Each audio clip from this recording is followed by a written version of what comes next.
Les urnes dimanche pour le second tour des élections législatives. Le pays est touché par la pandémie du coronavirus. La situation sécuritaire ne s'est pas améliorée. Reste à savoir évidemment quel sera le taux de participation.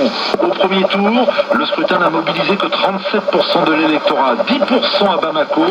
La participation de dimanche, eh bien on en parle évidemment demain matin, dans 10 minutes. Comme tous les jours, Priorité Santé. Bonjour Caroline Paré. Bonjour Juan. Ce matin, vous dressez un état des lieux de la pandémie de coronavirus en Afrique. Oui, ravi de vous retrouver. On va parler de cette évolution de la pandémie en Afrique, où plus que jamais l'implication communautaire est la clé de voûte pour limiter l'expansion de l'épidémie. On va donner la parole à des spécialistes du Cameroun, du Burkina Faso, du Sénégal et du Mali. Et bien sûr, nous répondrons aux questions des auditeurs, questions que vous nous laissez sur la page Facebook de l'émission. On vous retrouve juste après le journal.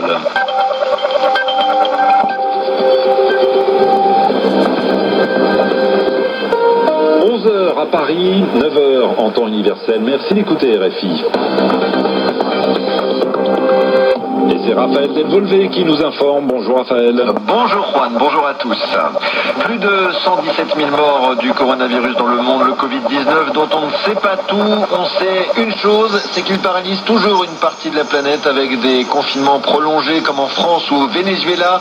3 mois supplémentaires de quarantaine ont été décrétés. Le confinement qui n'est toujours pas le même selon les pays et les continents. Nous irons notamment en Afrique du Sud où il est interdit de promener son chien, même de sortir s'acheter des cigarettes ou encore de l'alcool.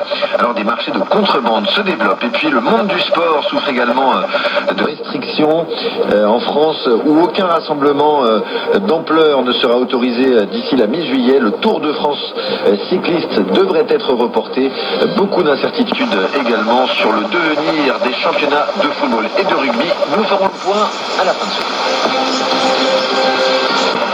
La planète entière touchée par le Covid-19, un virus dont on ne sait pas tout. À chaque jour, son lot de nouvelles informations. S'il est acquis qu'il s'agit d'un syndrome respiratoire s'attaquant aux poumons, les reins pourraient également être touchés et subir des conséquences à long terme.